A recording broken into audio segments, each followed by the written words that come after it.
Good morning student. आज का जो हमारा टॉपिक होगा वो हमारी नरेशन होगा, जिसको हम डायरेक्ट और इनडायरेक्ट के नाम से भी जानते हैं। ठीक है, तो आज का जो हमारा टॉपिक है वो कौन सा है? डायरेक्ट और इनडायरेक्ट स्पीच। क्या हमारा टॉपिक? डायरेक्ट और इनडायरेक्ट स्पीच। आपको ध्यान रखना है कि मैंने आपको टेंस का जो टॉपिक था वो क्लियर करवा दिया, और अब जो हमारा जो दूसरा टॉपिक है आज जो स्टार्ट करेंगे वो कौन सा है? डायरेक्ट और इनडायरेक्ट स्पीच। ये हमारी जो 10th के एग्ज़ाम है उसके अंदर 4 मार्क्स का आता है। कितने मार्क्स का आता है? 4 मार्क्स, यानी 4 नंबरों का हमारे डायरेक्ट और इनडायरेक्ट नरेशन बोलते हैं। इसको दूसरा नाम इसको रिपोर्टेड स्पीच बोलते हैं, रिपोर्टेड स्पीच। क्या बोलते हैं? Reported speech. इसको ही तीसरा नाम बोलते हैं नरेशन। नरेशन क्या बोलते हैं? नरेशन। आपको ध्यान रखना है, इसको 3 नामों से जाना जाता है इस टॉपिक को। इसको डायरेक्ट और इनडायरेक्ट भी बोला जाता है, इसको रिपोर्टेड स्पीच भी कहा जाता है, और इसको जो हमारा नेम है तीसरा उसको नरेशन के नाम से भी जाना जाता है। तो अब हम इसके बारे में पढ़ते हैं। देखिए आप सारे के सारे, ठीक है। रिपोर्टेड स्पीच, ठीक है, डायरेक्ट और इनडायरेक्ट। तो सबसे पहले हमारा जो टॉपिक आता है वो आता है डायरेक्ट स्पीच। क्या? डायरेक्ट स्पीच किसे कहते हैं? ठीक है, जो हमें ये पता होना चाहिए कि हमारे एग्जाम के अंदर डायरेक्ट स्पीच दी होगी और हमें कौन सी करनी पड़ेगी? Indirect speech. इससे पहले भी आपको एक लाइन देखनी है, ठीक है। इससे पहले आपको एक लाइन देखनी है कि अंग्रेजी में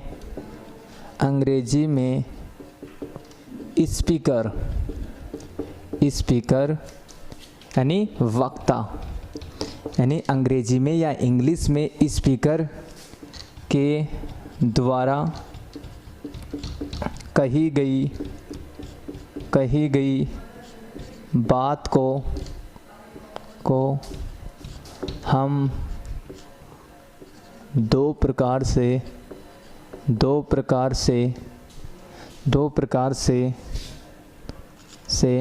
व्यक्त कर सकते हैं।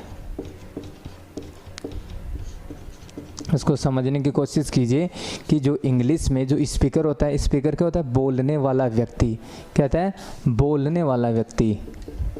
बोलने वाला व्यक्ति, ठीक है।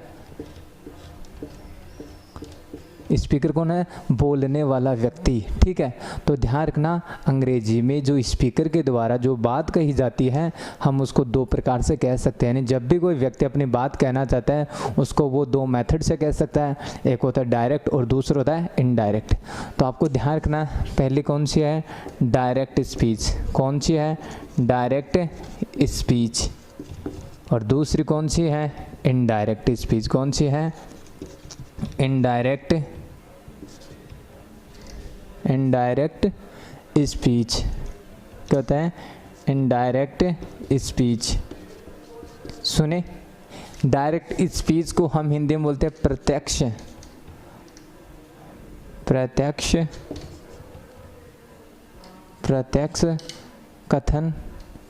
कथन, और इसको बोलते हैं अप्रत्यक्ष कथन।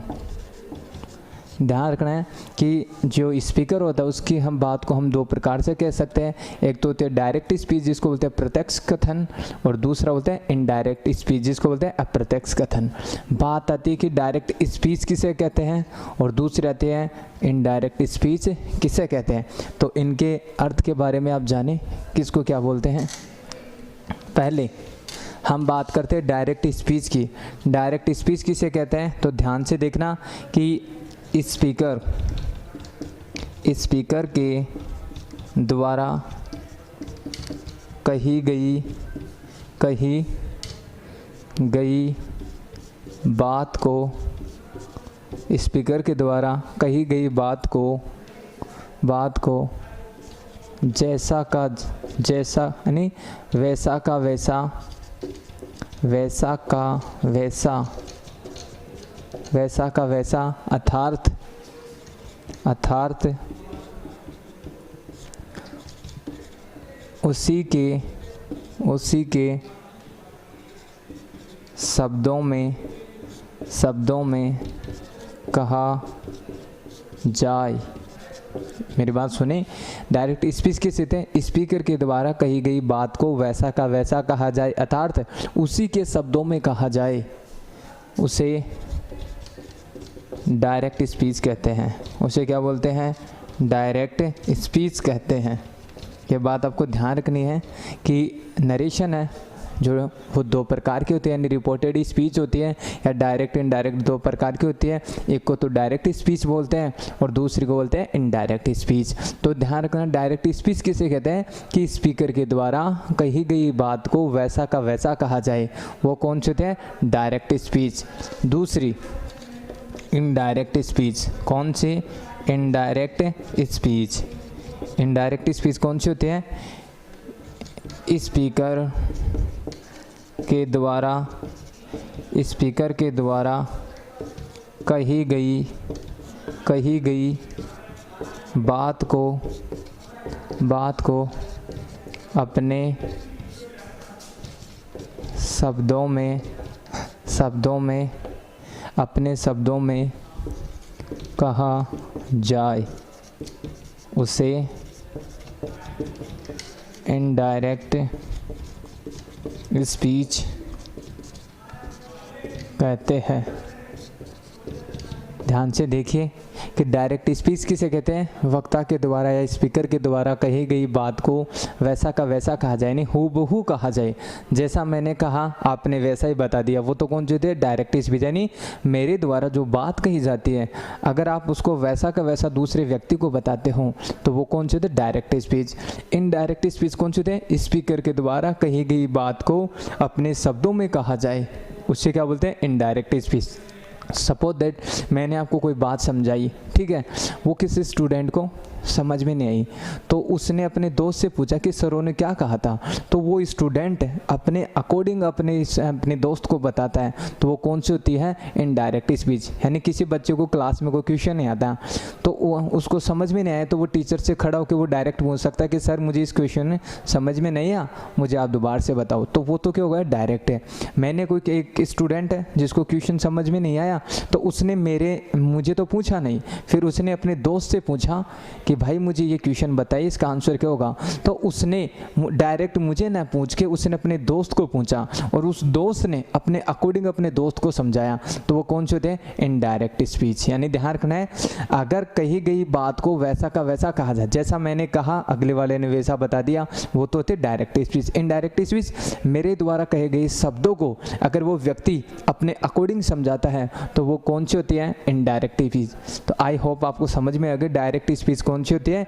स्पीकर के द्वारा कही गई बात को वैसा का वैसा कहा जाए अर्थात उसी के शब्दों में कहा जाए, उसे डायरेक्ट स्पीच कहते हैं। और इनडायरेक्ट स्पीच कौन से होते हैं? स्पीकर के द्वारा कही गई बात को अपने शब्दों में कहा जाए, उसे क्या कहते हैं? इनडायरेक्ट स्पीच कहते हैं। आगे चलते हैं।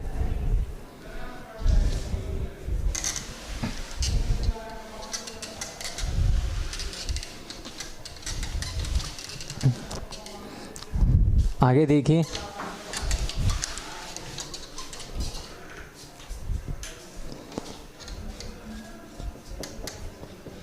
डायरेक्ट स्पीच, ठीक है, डायरेक्ट स्पीच दो प्रकार की होती है, ठीक है। पहला नाम है रिपोर्टेड स्पीच, ठीक है। सेकंड नाम है रिपोर्टिंग वर्ब,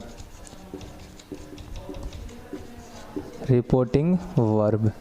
आपको ध्यान देखना है कि जो डायरेक्ट स्पीच होती है वो दो प्रकार की होती है, एक को बोलते हैं रिपोर्टेड स्पीच और दूसरी को क्या बोलते हैं, रिपोर्टिंग वर्ब। तो आपको अच्छी तरीके से ये देखना है कि रिपोर्टेड स्पीच किसे कहते हैं और दूसरी है रिपोर्टिंग वर्ब किसे कहते हैं। यानी आपको जो नरेशन है या रिपोर्टेड स्पीच है या डायरेक्ट इनडायरेक्ट है वो दो प्रकार की होती है, डायरेक्ट स्पीच और दूसरी कौन सी होती है, इनडायरेक्ट स्पीच। और डायरेक्ट स्पीच कौन से होते हैं, स्पीकर के द्वारा कही गई बात को वैसा का वैसा कहा जाए डायरेक्ट स्पीच, और अपने शब्दों में कहा जाए वो कौन से होते हैं, इनडायरेक्ट स्पीच। आगे बात ये आती है कि जो डायरेक्ट स्पीच है वह दो प्रकार की होती है, एक होती है रिपोर्टेड स्पीच और दूसरी कौन सी होती है, रिपोर्टिंग वर्ब। देखिए रिपोर्टेड स्पीच किसे कहते हैं, आप आराम से देखिए। रिपोर्टेड स्पीच, ठीक है ना, हमेशा इन्वर्टेड कोमा, इसको क्या बोलते हैं,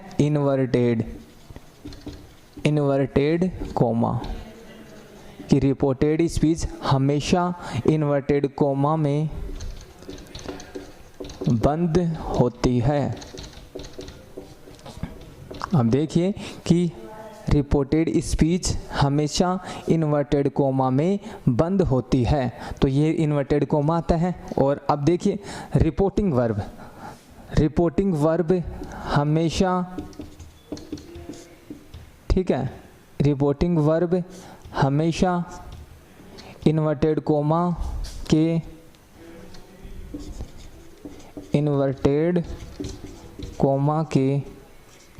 के बाहर होती है। इसको समझिए कि रिपोर्टेड स्पीच हमेशा इन्वर्टेड कोमा में बंद होगी और रिपोर्टिंग जो वर्ब होगी वो हमेशा इन्वर्टेड कोमा के बाहर होगी। फॉर एग्जांपल यहाँ पे समझिए आप रिपोर्टिंग वर्ब कौन सी होती है, ही सैड टू मी, मैंने ये लिखा कोमा और inverted coma, he is writing a story. ठीक है, इसको एग्जाम्पल को आपको अच्छी तरीके से समझिए कि डायरेक्ट स्पीच दो प्रकार की होती है, तो जो रिपोर्टेड स्पीच होती है वो हमेशा इन्वर्टेड कोमा में बंद होती है और जो रिपोर्टिंग वर्ब वो हमेशा इन्वर्टेड कोमा के बाहर होती है। तो जो रिपोर्टेड स्पीच है, मैंने क्या कहा, रिपोर्टेड स्पीच हमेशा इन्वर्टेड कोमा में बंद होती है। तो ये देखिए आप, ये इन्वर्टेड कोमा स्टार्ट है, देखिए यहाँ पे, ठीक है, और ये इन्वर्टेड कोमा में जो दिखाया गया है यानी रिपोर्टेड स्पीच, देखो आपको इन्वर्टेड कोमा दे रखा है, लास्ट में फुल स्टॉप, इन्वर्टेड कोमा के अंदर है, उसको क्या बोलते हैं, रिपोर्टेड स्पीच यानी आरएस। यानी रिपोर्टेड स्पीच हमेशा इन्वर्टेड कोमा के अंदर बंद होती है और इस इन्वर्टेड कोमा के जो बाहर है उसे क्या बोलते हैं, रिपोर्टिंग वर्ब यानी आरवी। रिपोर्टेड स्पीच हमेशा इन्वर्टेड कोमा में बंद होती है और रिपोर्टिंग वर्ब हमेशा इन्वर्टेड कोमा के बाहर होती है। आई होप आपको समझ में आया होगा कि रिपोर्टेड स्पीच कौन सी है, रिपोर्टिंग वर्ब कौन सी है, क्योंकि जब आपको सेंटेंस करना होगा तो उसमें आपको ये देखना पड़ेगा कि रिपोर्टिंग वर्ब अगर प्रेजेंट या फ्यूचर में होते हैं तो रिपोर्टेड स्पीच में चेंज नहीं करते हैं। तो आपको ये पता होना चाहिए रिपोर्टेड स्पीच कौन सी होती है और रिपोर्टिंग वर्ब कौन से होते हैं, क्योंकि रिपोर्टेड स्पीच हमेशा इन्वर्टेड कोमा में बंद होती है और रिपोर्टिंग वर्ब इन्वर्टेड कोमा के बाहर होती है। आगे देखिए, ध्यान देखिए कि डायरेक्ट स्पीच को जब हम इनडायरेक्ट स्पीच में बदलते हैं तो हम तीन प्रकार के परिवर्तन करते हैं। ध्यान से देखिए कि जब आपको डायरेक्ट स्पीच को जब इनडायरेक्ट स्पीच में आप बदलेंगे या चेंज करेंगे तो आपको तीन प्रकार के चेंजेस करने पड़ेंगे, तीन प्रकार के परिवर्तन करने पड़ेंगे। तो वो कौन कौन से चेंजेस हैं आप उनको अच्छी तरीके से याद करना है। पहला हमारा है टेंस से संबंधित परिवर्तन। कौन सा है, टेंस से संबंधित परिवर्तन। कौन सा, टेंस से संबंधित परिवर्तन। दूसरा प्रोनाउन से संबंधित परिवर्तन। कौन सा, प्रोनाउन से संबंधित परिवर्तन। तीसरा, टाइम एंड डिस्टेंस से संबंधित परिवर्तन। इसको बोलते हैं दूसरा नाम समय व